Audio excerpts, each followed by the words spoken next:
স্বাগত জানাচ্ছি বিশ্ব সংবাদে। চলুন দেখে আসি আজকের গুরুত্বপূর্ণ হেডলাইনগুলি। শনিবার মধ্যরাতে ইসরায়েলে মিসাইল ও ড্রোন হামলা শুরু করে দিয়েছে ইরানের সেনাবাহিনী, কিন্তু এখনও পর্যন্ত ইসরায়েলের খুব বেশি ক্ষতি হয়নি বলে দাবি করেছে ইসরায়েলের সেনার মুখপাত্র। তিনি জানিয়েছেন, অধিকাংশ ক্ষেত্রে ক্রুজ মিসাইলকে ইসরায়েলি সীমান্তের বাইরেই ধ্বংস করে দেওয়া সম্ভব হয়েছে। ইসরায়েলের পাশে দাঁড়ানোর কথা আগেই জানিয়েছিলেন। এবার আমেরিকার প্রেসিডেন্ট জো বাইডেন জানালেন, আমেরিকার সাহায্যে ইরানের ড্রোন হামলার মোকাবিলা সম্ভব হয়েছে ইসরায়েলের। ইরানের প্রায় সব ড্রোনই গুলি করে নামিয়ে দেওয়া হয়েছে। ইসরায়েলে প্রথমবারের মতো সরাসরি হামলা, ড্রোন ও ক্ষেপণাস্ত্র ছুড়ল ইরান। সাধারণ জীবনে কৃত্রিম বুদ্ধিমত্তা অর্থাৎ এআই, আর্টিফিশিয়াল ইন্টেলিজেন্স ব্যবহার দ্রুত বাড়ছে। এ কারণে চাকরির সুযোগ কমে যাওয়ার আশঙ্কা দেখা দিয়েছে অনেক ক্ষেত্রেই। ভারতের সুপ্রিম কোর্টের প্রধান বিচারপতি ডিওয়াই চন্দ্রচূড়ও এই এআই নিয়ে শঙ্কিত। ভারত এবং সিঙ্গাপুরে সুপ্রিম কোর্টের মধ্যে প্রযুক্তি ও সংলাপের ওপর 2 দিনের সম্মেলনে মূল বক্তব্য প্রদান করে তিনি আইনি গবেষণায় কৃত্রিম বুদ্ধিমত্তার রূপান্তরমূলক সম্ভাবনার ওপর আলোকপাত করেন এবং এটিকে একটি গেম চেঞ্জার হিসেবে বর্ণনা করেন। কলম্বিয়া এবং ভারতের কথা উল্লেখ করে প্রধান বিচারপতি নির্দিষ্ট উদাহরণের ওপর জোর দেন, যেখানে আদালতের সিদ্ধান্তে এআই এবং বিশেষ করে চ্যাটজিপিটি প্রযুক্তি ব্যবহার করা হয়েছিল। ভয়ঙ্কর দৃশ্য উঠে এলো ইসরায়েলকে নিশানা করে ইরানের ভয়াবহ হামলার ছবি।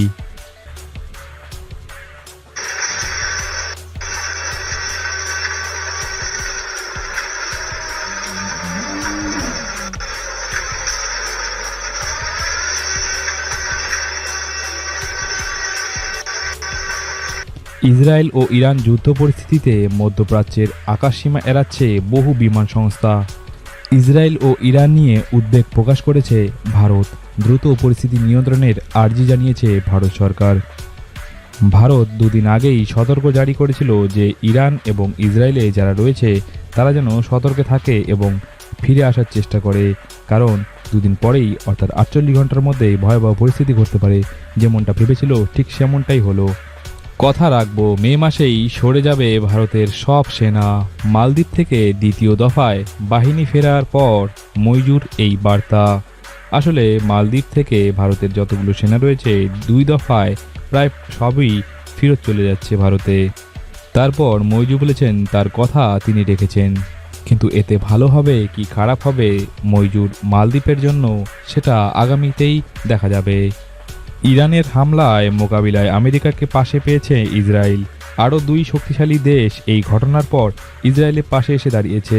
তারা হলো ব্রিটেন এবং ফ্রান্স। উভয় দেশের তরফেই ইসরায়েলে ইরানি হামলার সমালোচনা করা হয়েছে। মিডল ইস্ট অর্থাৎ মধ্যপ্রাচ্যে মহাযুদ্ধের আশঙ্কা যেন সত্যি হতে লাগলো। এরপর কি এই যুদ্ধ তৃতীয় বিশ্বযুদ্ধের রূপ ধারণ করে সেটাই দেখার, কারণ ইসরায়েলে শনিবারে ইরান হামলা করেছে অন্তত 200 ড্রোন চালিয়ে। ফিলিস্তিনের ইসলামী প্রতিরোধ আন্দোলন হামাস ইসরায়েলের যুদ্ধবিরতি প্রস্তাব প্রত্যাখ্যান করে শনিবার বলেছে তারা গত সোমবার পাওয়া প্রস্তাবের জবাব মিশর ও কাতারের মধ্যস্থতাকারীদের কাছে হস্তান্তর করেছে। 2টি আঞ্চলিক নিরাপত্তা সূত্র থেকে জানা গিয়েছে জর্ডানের আকাশসীমা লঙ্ঘনকারী যে কোনো ইরানি ড্রোন বা বিমানকে বাধা দিতে ও গুলি করে ভূপিষ্ট করতে প্রস্তুত রয়েছে জর্ডানের আকাশ প্রতিরক্ষা ব্যবস্থা। ডেমোক্রেটিক রিপাবলিক অফ কঙ্গোর পূর্বাঞ্চলীয় বেনি শহরের কাছে শুক্রবার সন্দেহভাজন ইসলামী বিদ্রোহীদের হামলায় অন্তত 10 বেসামরিক লোক নিহত হয়েছে। 17 জন ভারতীয় সহ ইসরায়েলের পণ্যবাহী জাহাজ আটক ইরানের রেভলিউশনারি গার্ডের।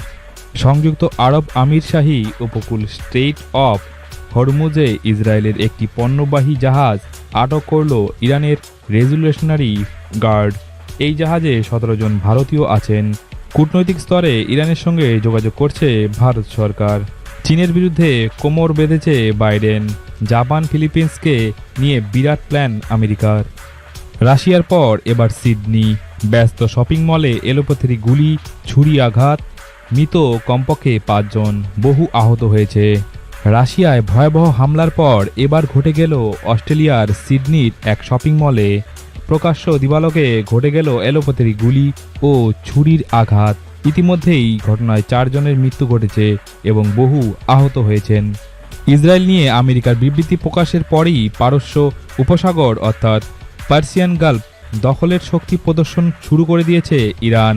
আমেরিকার সঙ্গে মধ্যপ্রাচ্যের দ্বন্দ্বে এবার ভোগান্তিতে ভারতের 17 জন নাবিক। তাদেরকে পারস্য উপসাগরে পর্তুগিজ পতাকাবাহী একটি মালবাহী জাহাজ আটক করল ইরানের সেনা। ব্রিটেনের পার্লামেন্টের একজন টরি সদস্য ভারতের জনগণকে ভগবান রামের আদর্শ অনুসরণ করার এবং সাম্প্রদায়িক সম্প্রীতি বজায় রাখার আহ্বান জানিয়েছেন। ইসরায়েল বিরোধী ভাষণে ভারতীয় বংশোদ্ভূত যুবতী গ্রেপ্তার আমেরিকায়। সন্ত্রাসবাদী হুমকি দেওয়ার অভিযোগে ভারতীয় বংশোদ্ভূত এক যুবতীকে গ্রেপ্তার করল আমেরিকান পুলিশ। ক্যালিফোর্নিয়ার বেকার্সফিল্ডের মেয়রকে তিনি খুনের হুমকি দেন বলে তার বিরুদ্ধে অভিযোগ রয়েছে। বিগত কয়েক মাস ধরে ধারাবাহিকভাবে খুন হয়ে চলেছে ভারত বিরোধী জঙ্গিরা, যার বেশিরভাগটাই রয়েছে পাকিস্তানে।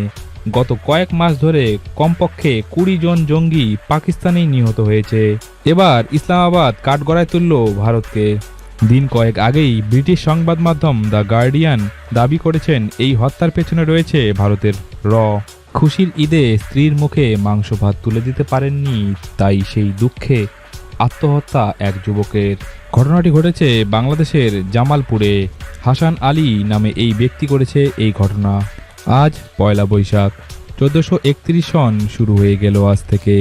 আপনাদের সকলকে জানাই অনেক শুভেচ্ছা। বাংলাদেশে এই পয়লা বৈশাখে সর্বোচ্চ নিরাপত্তার ব্যবস্থা গ্রহণ করেছে আইন শৃঙ্খলা বাহিনী। ইসরায়েলকে ইরানের হাত থেকে বাঁচাতে আমেরিকান নৌসেনা বাহিনী ছুটল ইসরায়েলের দিকে। পাকিস্তানের বালুচিস্তানে বাস থামিয়ে যাত্রীদের অপহরণ করে জঙ্গি হামলা, মৃত্যু হয়েছে 11 জনের। শনিবার ভোরে নস্কির কাছে জাতীয় সড়কে একটি বাস এবং ছোট গাড়ি থামিয়ে 11 জনকে গুলি করে হত্যা করে। 1947-এ ভারত এবং পাকিস্তান বিভাজনের পর পাকিস্তানের এই হিন্দু মন্দিরটি ভেঙে সেখানে তৈরি হয়েছে শপিং মল। ঘটনাটি পাকিস্তানের খাইবার পাখতুনখোয়ায়। চীনের সঙ্গে মিলে যুদ্ধাস্ত্র তৈরি রাশিয়ার। অশনি সংকট দেখছে ভারতসহ গোটা বিশ্ব। এবার চাঁদে হাঁটবে রোবট কুকুর, প্রস্তুতি নিচ্ছে নাসা। দেখুন সেই ভিডিও। জুড়ে থাকার দিন শেষ। প্রয়াত হলেন সব থেকে প্রাচীনতম সংযুক্ত 2 যমজ ব্যক্তি। 62 বছর ধরে একই সঙ্গে ছিলেন তারা। রাতে ঘুমোতে যাওয়ার সময় সকালে ঘুম থেকে আর ওঠা হলো না। তারা আমেরিকার বাসিন্দা লরি এবং জর্জ স্ক্যাপলার।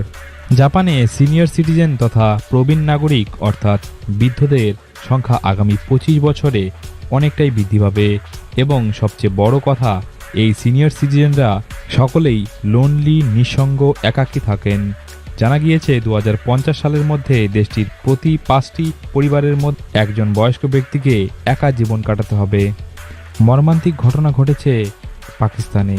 চরম দারিদ্র্যে কেড়ে নিল 7টি প্রাণ। পাকিস্তানে পাঞ্জাব প্রদেশে এক ব্যক্তি অর্থের অভাবে পরিবারের জন্য অন্ন জোগাতে ব্যর্থ ছিলেন, তাই কুড়ুল দিয়ে নিজের 7 সন্তান এবং স্ত্রীকে শেষ করে দিলেন। 2006 সাল থেকে সৌদি আরবে জেলবন্দি ছিলেন কেরালার এক বাসিন্দা। 2018 সালে তাকে মৃত্যুদণ্ডের নির্দেশ দেওয়া হয়েছিল। অবশেষে তাকে বাঁচাতে এগিয়ে এলেন বহু সাধারণ মানুষ। তার মুক্তির জন্য রীতিমতো ক্রাউড ফান্ডিং করে 34 কোটি টাকা জোগাড় করে ফেলা হয়েছে। সারা শরীরে লোমে ঢাকা, দেখতে যেন নেকড়ের বাচ্চার মতো। বিরল রোগে আক্রান্ত এই শিশুটি। জানা গিয়েছে শিশুটি ফিলিপাইনের বাসিন্দা। ওয়ার উলফ সিনড্রোম বা হাইপারট্রিকোসিস বিরল এই রোগে আক্রান্ত এই শিশুটি। ইসরায়েলের নিরাপত্তার স্বার্থে সমস্ত ব্যবস্থা নেব, খোমানির এই হুঁশিয়ারির জবাব দিলেন আমেরিকার প্রেসিডেন্ট জো বাইডেন। সিরিয়ায় ইরানের দূতাবাসে ইসরায়েলি হামলার প্রতিশোধ নেওয়ার হুমকি দিয়েছে তেহরান।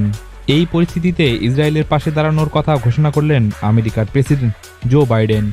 তিনি বলেছেন, ইসরায়েলের নিরাপত্তার স্বার্থে সমস্ত ব্যবস্থা নেওয়া হবে আমেরিকার তরফ থেকে। আমেরিকার প্রেসিডেন্ট জো বাইডেন কড়া হুঁশিয়ারি দিয়েছেন ইরানকে, খবরদার, একদম হামলা করবেন না ইসরায়েলের উপর।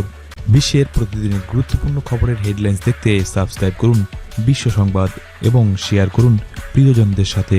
ধন্যবাদ।